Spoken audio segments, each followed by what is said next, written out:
bem-aventurado, isso vem do latim, é bendito ou abençoado és, Simão Bar-Jonas, porque não foi carne e sangue que te revelaram isso, mas meu Pai que está nos céus. E eu aproveitei a falar com vocês, né, na terça-feira, nas duas aulas, sobre o real significado de bênção. Pegando a verdadeira tradução, o que é bendito, né? Bendito, bendito ou abençoado. A partir daí nós estamos vendo o verdadeiro significado de bênção. Eu falei para vocês, então, falei para vocês acerca dos únicos dois estados espirituais, né? Os únicos dois estados espirituais, o estado da salvação, o estado da salvação e o estado da condenação. Estado da... Estou tentando escrever aqui, eu ver se vai dar certo. Condenação. Esse estado da salvação, ele é o estado da benção. O estado da bênção, enquanto que o estado da condenação, o estado da maldição. O estado da maldição. Por isso, todos aqueles que estão no estado da salvação são benditos ou abençoados. Abençoados, enquanto que aqueles que estão no estado da maldição são malditos. Malditos. Peraí que já vai aparecer para vocês. Malditos ou amaldiçoados. Malditos ou amaldiçoados. Em Colossenses capítulo 3, desculpa, capítulo 3 não, capítulo 1, versículos 13 e 14, Paulo chamou o estado da salvação de reino do Filho, e o estado de condenação ele chamou de império das trevas. Quando ele escreveu, ele, que é Deus, nos libertou do império das trevas e nos transportou para o reino do Filho do seu amor, em quem temos a salvação, a remissão dos pecados. Do império das trevas, estado de salvação, para o reino do Filho, estado da salvação. O estado da salvação também é o estado da graça. E, portanto, o estado da condenação é o estado da desgraça. Na graça, as pessoas que estão no estado da graça foram agraciadas, são agraciados. Agraciados. Tudo que eu escrevi aqui apagou. O quadrinho não me obedeceu, que pena. Não, vocês vão lembrar aí direitinho. Vou tentar mais uma vez, só que agora parte por parte, para ver se dá certo, porque essa é uma matéria muito importante. Então, estado da salvação versus o estado da condenação. Agora eu vou escrever parte por parte, porque vai aparecendo uma por uma. A primeira já apareceu aí para vocês. Estado da salvação, o estado da condenação. O estado da salvação é o estado da bênção. Da bênção. Enquanto que o outro estado, o estado da condenação, é o estado da maldição. Vai aparecer também para vocês. Bênção versus maldição. Quem está no estado da bênção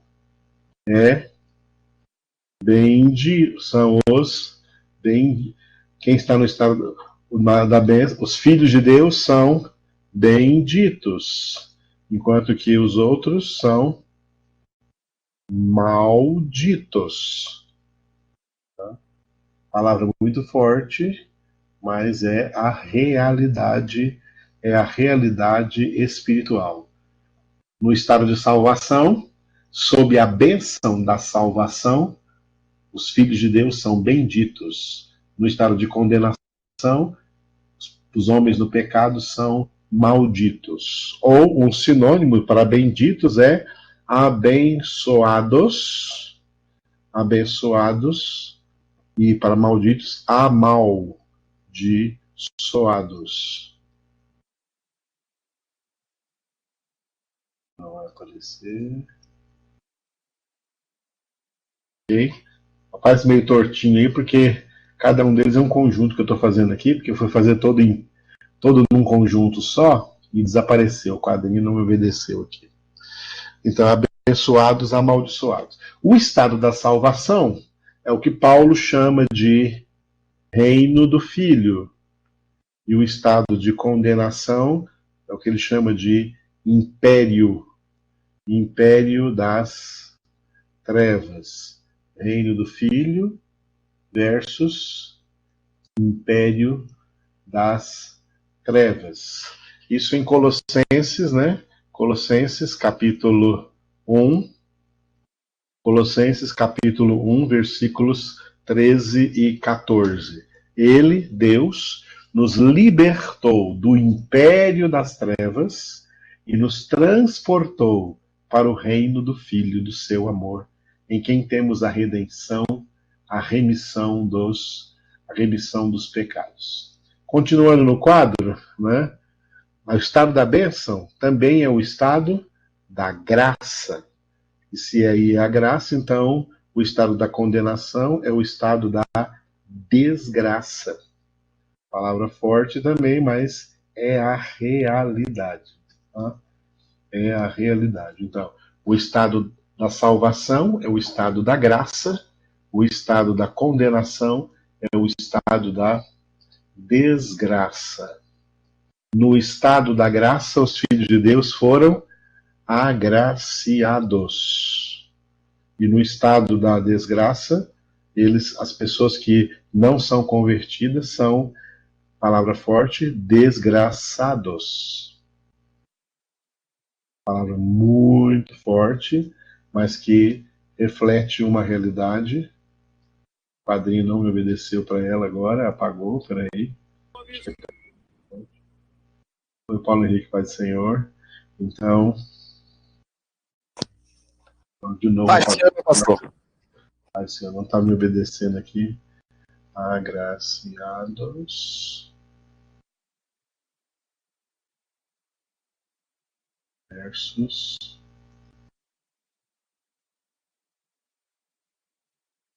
Não vai aparecer. Aí. Muito forte isso, mas é a realidade. No estado da salvação, os filhos de Deus foram agraciados com a graça da salvação.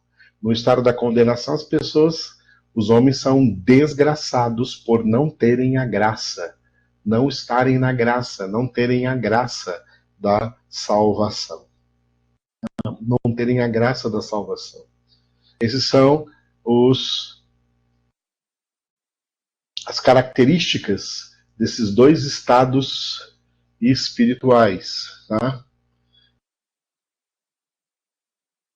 O estado da salvação é também o estado do perdão.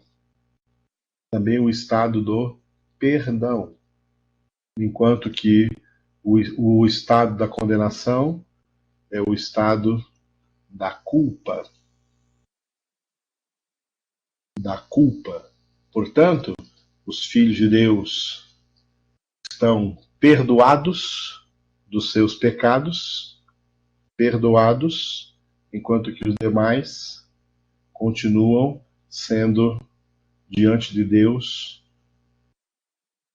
culpados. Tá? Perdoados, filhos de Deus perdoados no estado da salvação, e pessoas que não são homens não convertidos estão no estado da condenação, culpados. Estão no estado da culpa. São culpados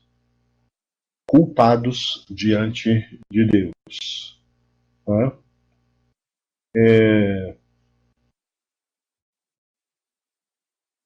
Vou colocar uma última definição aqui, vou ver se eu consigo.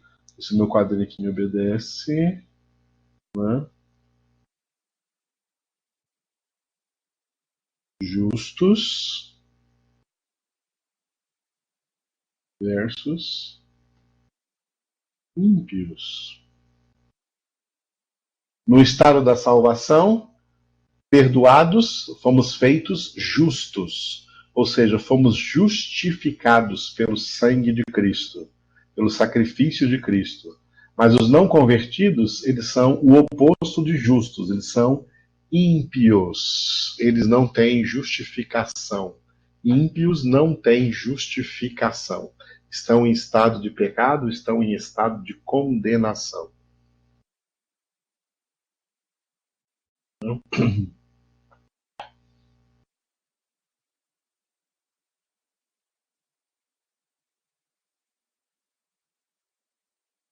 Se eu coloco mais uma aqui.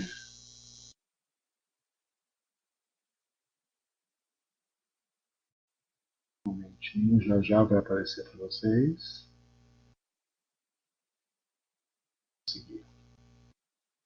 No estado de salvação, nós estamos experimentando transformação. Tá? Essa transformação é a mesma santificação de Hebreus, capítulo 12, versículo 14. Segui a paz com todos e a santificação, sem a qual ninguém verá o Senhor. Então, santificação é transformação.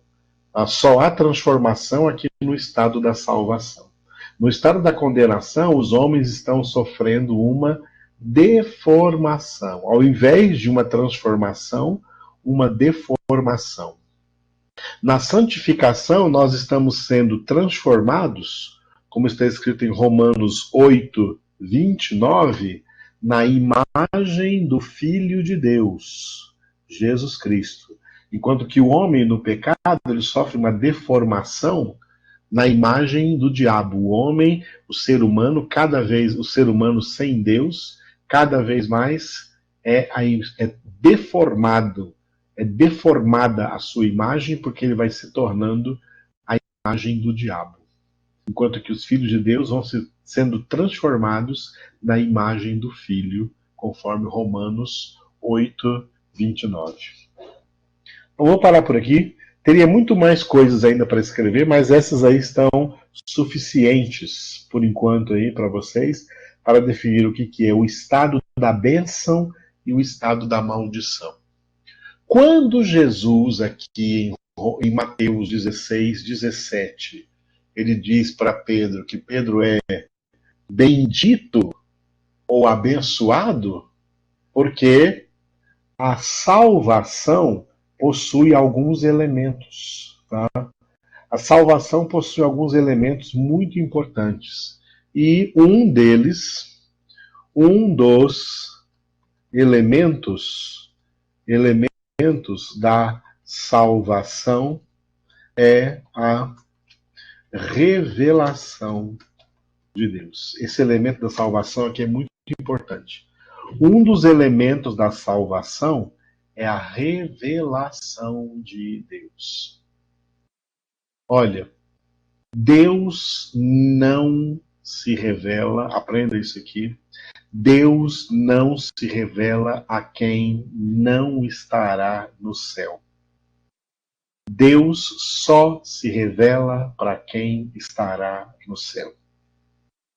É por isso que os antigos teólogos da igreja, os teólogos especialmente do século II, III e IV, eram chamados antigos pais da igreja, por isso que antigamente se estudava a teologia patrística, que era os escritos desses primeiros teólogos da igreja cristã, teólogos do século II, III e IV, incluindo os teólogos do século II, que muitos deles ainda tiveram contato com os apóstolos no século I, os apóstolos viveram no século I, os apóstolos não passaram para o século II, mas muitos das pessoas que eles evangelizaram, que eles formaram como discípulos de Cristo, passaram para o século II e muitos deles se tornaram esses primeiros teólogos da igreja cristã.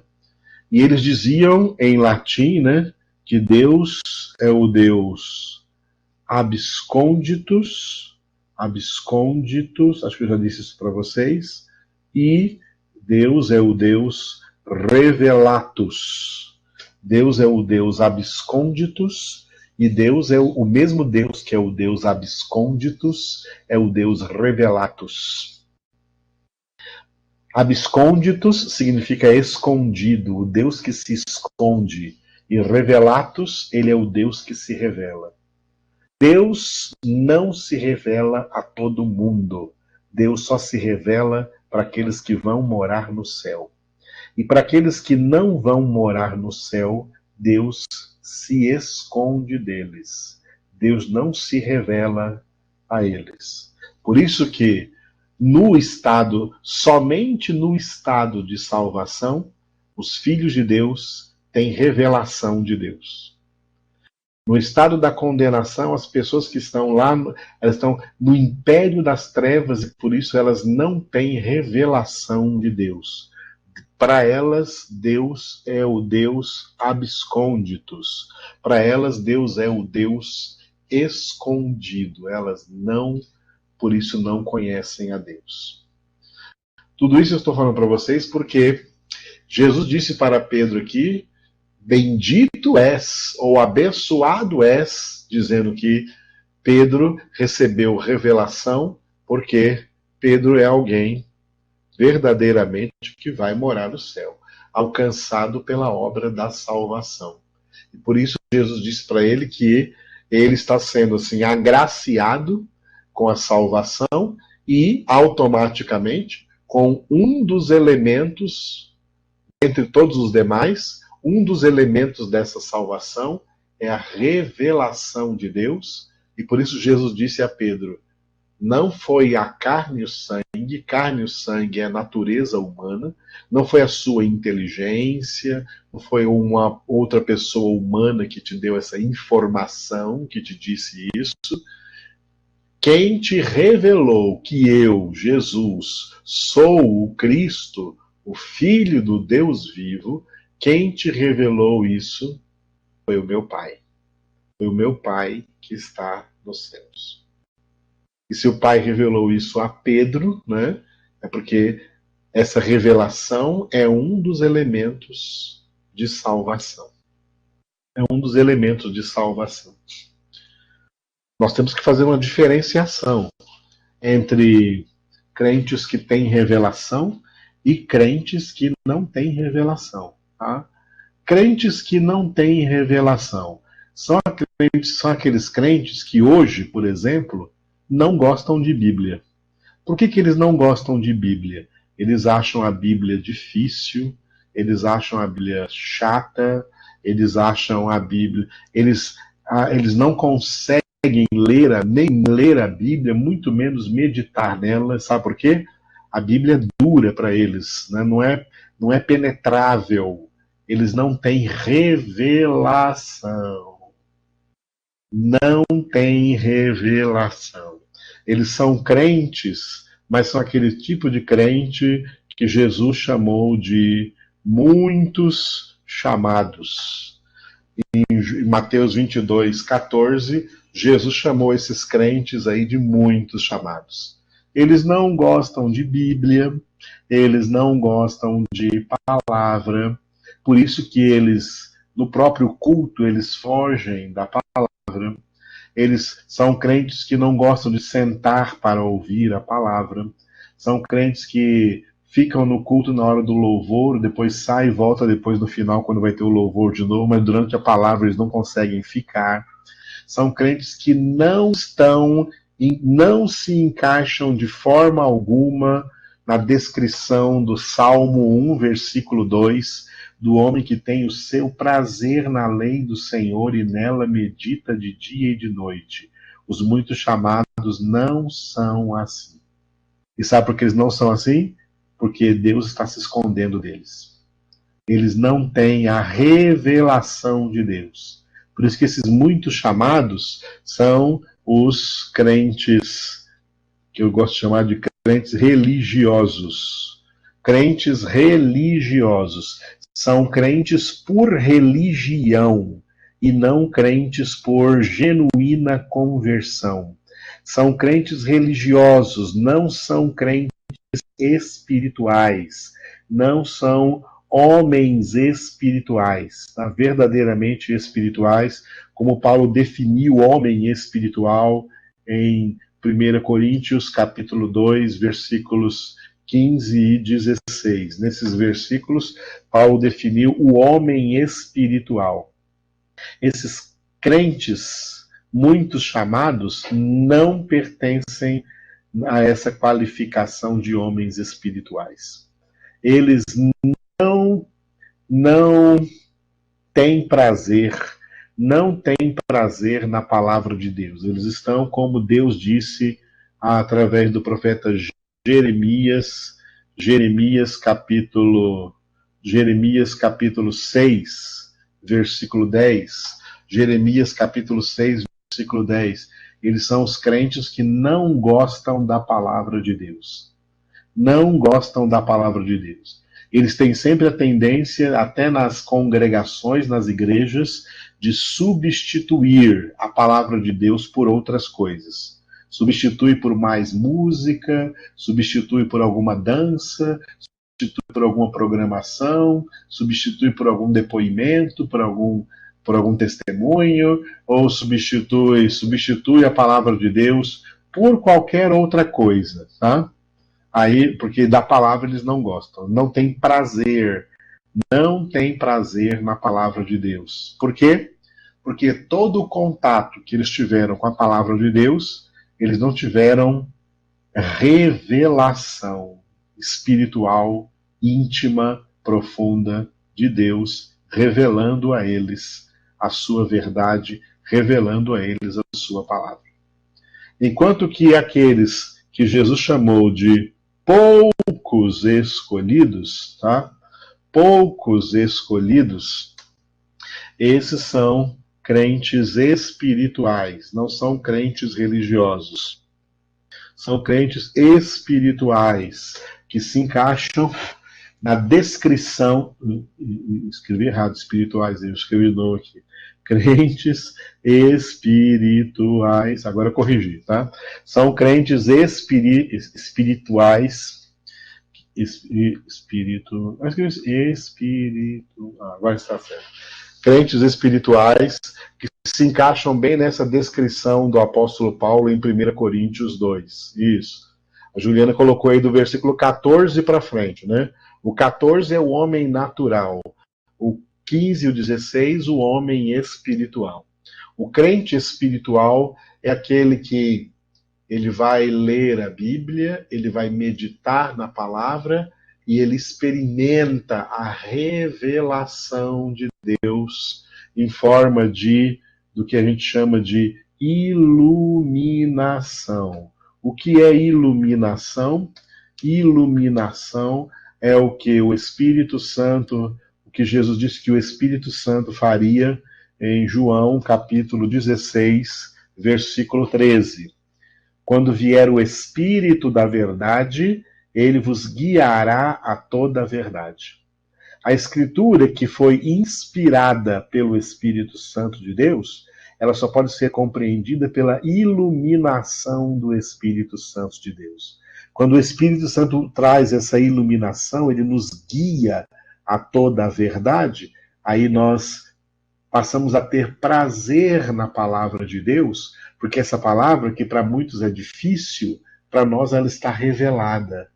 Aí ela se torna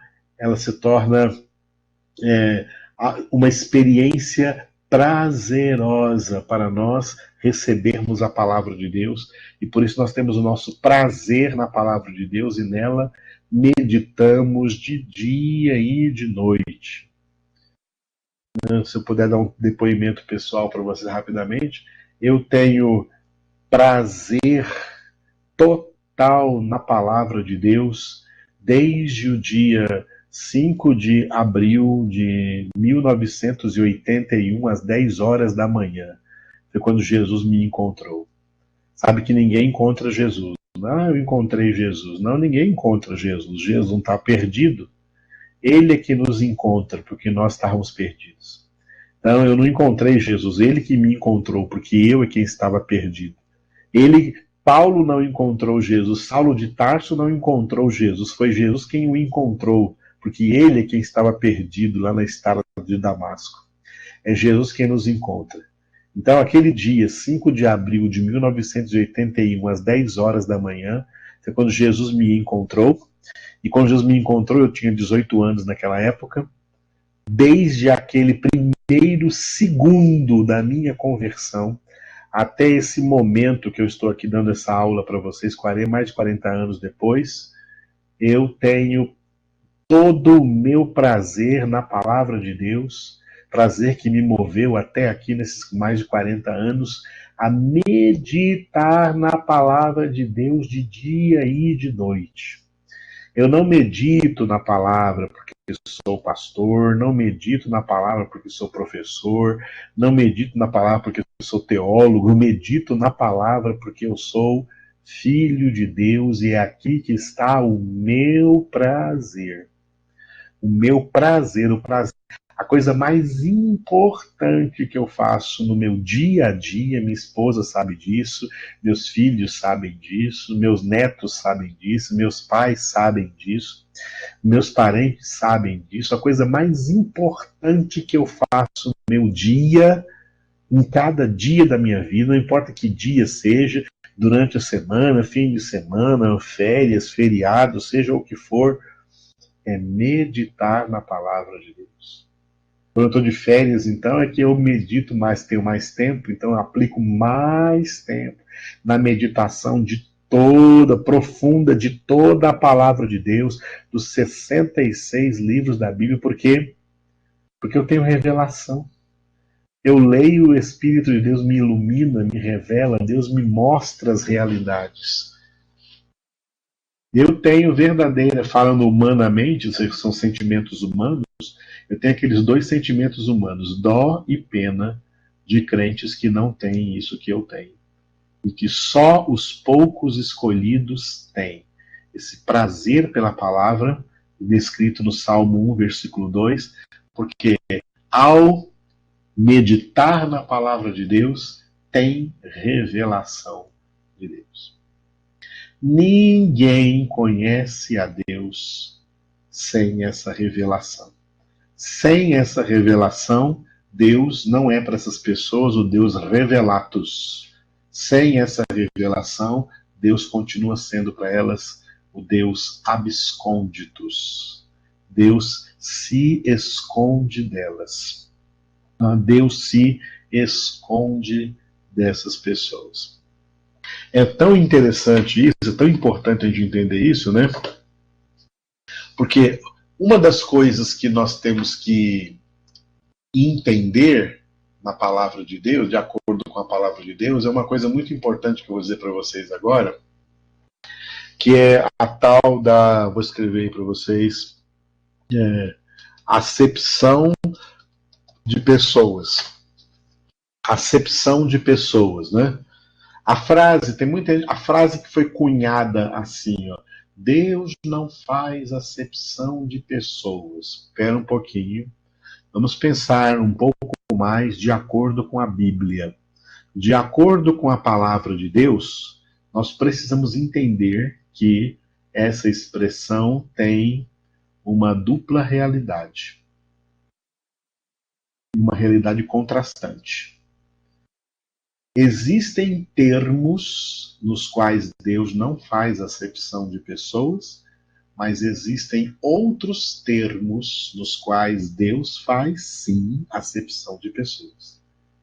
Então a Bíblia não fala diretamente em uma só expressão que Deus não faz acepção de pessoas, não. A Bíblia nos mostra onde Deus não faz acepção de pessoas e onde Deus faz sim acepção de pessoas. Deus faz acepção de pessoas. Existe sim acepção de pessoas. Tá? Tem termos onde Deus não faz acepção de pessoas. Vou citar um para vocês. Né? Deus faz o seu sol nascer sobre justos e injustos. Deus faz chover sobre justos e injustos. Lembra que eu falei na aula passada das bênçãos plurais, os benefícios indiscriminados de Deus? Nesses benefícios indiscriminados, nas bênçãos naturais, benefícios naturais ou bênçãos sobrenaturais, Deus não faz acepção de pessoas. Deus não faz acepção de pessoas. Mas, em outros elementos, e geralmente nos elementos ligados à salvação, Deus faz acepção de pessoas. Deus não se revela para todo mundo. Olha o que Jesus disse aqui, por exemplo, em Mateus capítulo 11, 26 e 27. Isso mesmo, deixa eu ver. 25 a 27. Mateus 11, de 25 a 27. Por aquele tempo exclamou Jesus. Ele orou ao Pai, Jesus orou ao Pai, fazendo esse louvor aqui, ó. Graças te dou, ó Pai, Senhor do céu e da terra, porque ocultaste estas coisas aos sábios e instruídos e as revelaste aos pequeninos. Olha aqui, ó. Ocultaste de uns e revelaste a outros. Há uma acepção aqui, né? Tá vendo uma acepção aqui? Ocultaste de uns e revelaste a outros. Sim, ó Pai, porque assim foi do teu agrado. Ele continua. Aí no versículo 27, olha o que Jesus diz. Tudo me foi entregue por meu Pai. Ninguém conhece o Filho senão o Pai, e ninguém conhece o Pai senão o Filho, e aquele a quem o Filho o quiser revelar. Aquele a quem o Filho o quiser revelar. Revelação é uma obra, revelação é uma obra exclusiva de Deus. Tá? Revelação é uma obra exclusiva de Deus. Ninguém revela Deus a outra pessoa. Mesmo que Deus se revele a você, você não revela Deus a mais ninguém. Você pode pregar, você pode falar, mas as pessoas que te ouvem só vão conhecer a Deus se Deus se revelar a elas. Senão, eles não vão acreditar no que você pregou, não vão aceitar o que você pregou.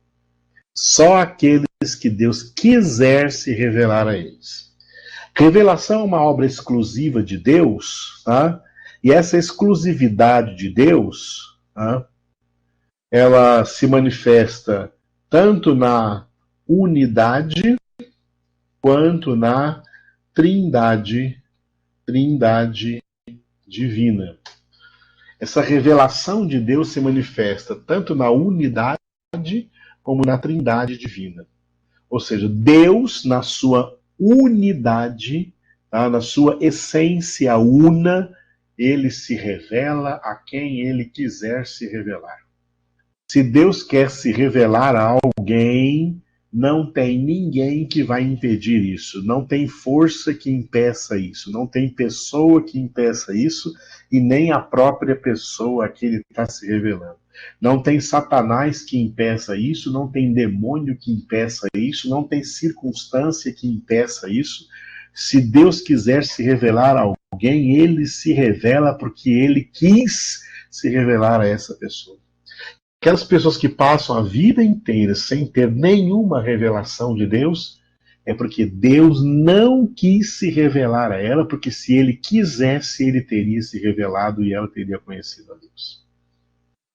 Isso quebra muita religiosidade, muito paradigma utópico das nossas cabeças. Então, na sua unidade, Deus se revela a quem ele quiser, E na sua trindade, a trindade divina é a personalidade de Deus nas três pessoas, o Pai, o Filho e o Espírito Santo. Né? Salmo 25,14, Juliana colocou aí, né? O Senhor confia os seus segredos aos que o temem e os leva a conhecer a sua aliança. Beleza, muito bem. E esse temor aí, viu, Juliana? Esse temor não é uma atitude meramente humana. Esse temor aí, que você colocou aí no Salmo 25, citando aí no Salmo 25,14, foi algo que o próprio Deus colocou nessas pessoas. Lembra bem, né, quando enquanto eu falo de todos esses assuntos, de Filipenses capítulo 2, versículo 13, onde está escrito que Deus é quem opera em nós. Deus é quem efetua em nós tanto o querer como o realizar segundo a sua boa vontade. É Deus quem. Então, quando Deus confia os seus segredos aos que o temem, né? Na minha Bíblia tem escrito que Deus revela a sua intimidade àqueles que o temem, não é? Porque o próprio Deus é quem colocou neles esse temor. O próprio Deus é quem operou isso neles para atraí-los para Deus. Tá? E Deus faz isso, então, na sua unidade, na sua essência una, e faz isso na sua trindade divina. Cada pessoa revela. Tá? O Pai, na trindade divina, o Pai revela, o Filho revela e o Espírito Santo revela. Olha o Pai revelando, né? Que nós lemos hoje, nosso texto principal aí, do Mateus 16, 17. Jesus disse para o apóstolo Pedro que foi o Pai quem revelou para ele que Jesus é o Cristo, o Filho do Deus vivo. Nesse texto que eu passei para vocês agora aqui de Mateus 11, no versículo 27, Jesus está dizendo que ninguém conhece o Pai senão o Filho, e aquele a quem o Filho o quiser revelar, o Filho revela. E no texto que eu dei para vocês aí de iluminação da obra do Espírito Santo, em João 16, 13, Jesus disse, olha, o Espírito Santo é o Espírito da verdade, o Espírito da verdade que vos guiará a toda a verdade, vos ensinará todas as coisas, vos lembrará tudo que eu vos tenho dito, vos anunciará as coisas que virão. Então, olha, o Pai revela, Jesus revela, o Espírito Santo revela. Deus revela, tanto na sua unidade, na sua essência una, como revela na sua personalidade trina. Cada uma das três pessoas revela. Nenhum anjo revela Deus, nenhum homem revela Deus, para quem quer que seja, só Deus revela a si mesmo, tá? Só Deus revela a si mesmo. Tem um texto também muito interessante, né? Que é no Evangelho segundo João, João capítulo 1, versículo 18. João 1, 18. João 1, 18. João 1, 18. Ninguém jamais viu a Deus. O Deus unigênito, aqui que é Jesus, que está no seio do Pai, é quem o revelou. É quem o revelou.